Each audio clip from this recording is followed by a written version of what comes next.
रोहिणी आचार्य का आपने नाम सुना होगा, वो कोई पहचान की मोहताज नहीं है। बिहार के हर बच्चा बच्चा उनका नाम में जानता होगा, और जाने भी क्यों नहीं।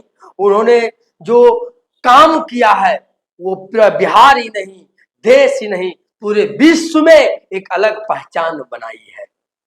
वो जो है इस बार सारण लोकसभा सीट से वो चुनाव लड़ती है, लेकिन दुर्भाग्य से उन्हें हार का सामना करना पड़ता है, और राजीव प्रताप रूडी को वो जोरदार टक्कर देती है और महज 12,000 वोटों से वो चुनाव हार जाती है।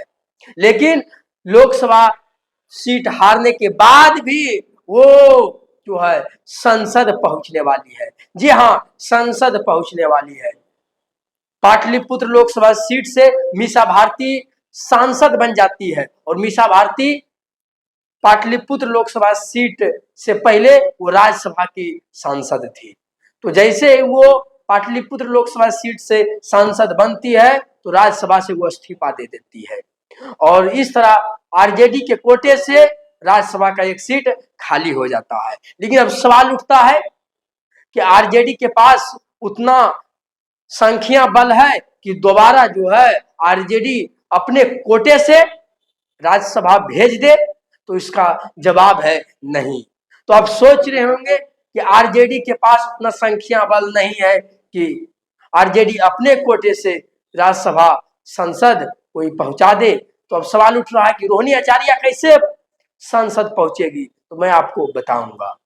जानकारी के लिए मैं आपको बता दूं कि सबसे बड़ा दल आरजेडी भले ही है, लेकिन जब गठबंधन की बात करें तो बीजेपी और जदयू का जो गठबंधन है, आरजेडी और कांग्रेस और सीपीआई-एमएल के गठबंधन से संख्या बल में ज्यादा है। और स्वाभाविक है, बीजेपी और जदयू का गठबंधन और चिराग पासवान की जो पार्टी है उनका गठबंधन संख्या बल में ज्यादा है, तभी तो वो सरकार में है।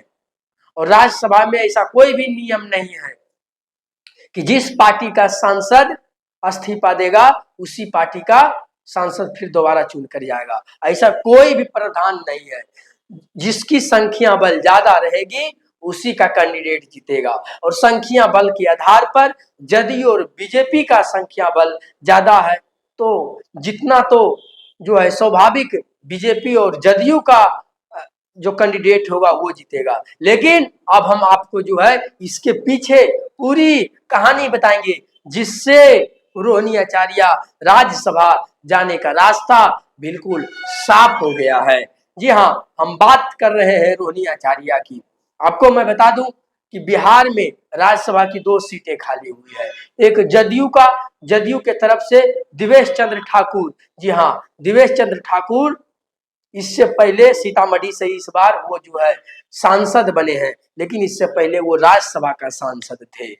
और जैसे ही वो सीतामढ़ी का जो है सीतामढ़ी से वो चुनाव जीतकर संसद पहुंचते हैं, वैसे ही वो राज्यसभा का सदस्यता से इस्तीफा दे देते हैं। तो इस प्रकार बिहार में 2 राज्यसभा की सीटें खाली हुआ है। तो संख्या के बल के हिसाब से देखें तो जदयू और बीजेपी का जो है पलड़ा भारी है। लेकिन अब सवाल उठता है, जी हाँ सवाल उठता है कि पर्दे के पीछे क्या खेल हुआ है। तो पर्दे के पीछे खेल ये हुआ है कि तेजस्वी यादव ने नीतीश कुमार से बात किए हैं, और नीतीश कुमार भी जो है इस बात को लेकर राजी हो गए हैं कि रोहिणी आचार्य को जो है संसद पहुंचना चाहिए। जी हाँ, तेजस्वी यादव खुद नीतीश कुमार से बात किए हैं इस मामले को लेकर, और नीतीश कुमार भी देखिए इस सभी मामलों में तेजस्वी यादव और नीतीश कुमार में भले ही दोनों जो है अलग अलग गठबंधन में है, लेकिन राजनीति अपनी जगह होती है।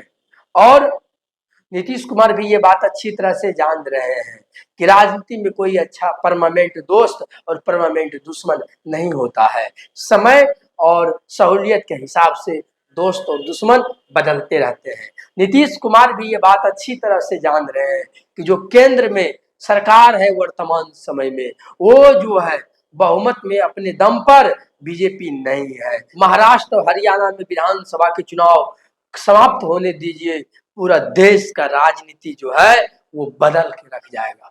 इसी बात को ध्यान में रखते हुए नीतीश कुमार ने आरजेडी के कैंडिडेट को समर्थन देने का काम किया है। नीतीश कुमार ने कह दिए हैं कि जदयू मात्र एक ही कैंडिडेट उतारेगा। जी हाँ, मात्र एक ही कैंडिडेट उतारेगा और जदयू और बीजेपी का जो गठबंधन है वो एक से अधिक कैंडिडेट नहीं उतारेगा। अगर जदयू और बीजेपी एक कैंडिडेट उतारता है तो फिर आरजेडी अपना एक कैंडिडेट उतारकर वो जो है अपना कैंडिडेट को राज्यसभा भेज सकता है। इसीलिए तेजस्वी यादव ने नीतीश कुमार के पास गए, जिससे आने वाला समय में जब भी राज्यसभा की बिहार में चुनाव हो तो रोहिणी आचार्य का जो है रास्ता जो है क्लियर हो सके, साफ हो सके, इसके लिए तेजस्वी यादव ने फील्डिंग जो है सेट कर दी है। बाकी ये सभी मुद्दा पर आप क्या सोचते हैं, आप हमारे कमेंट बक्सा में लिखकर अपनी राय दीजिए। मेरा नाम था इंजीनियर अरविंद, आप देख रहे थे BH न्यूज। धन्यवाद।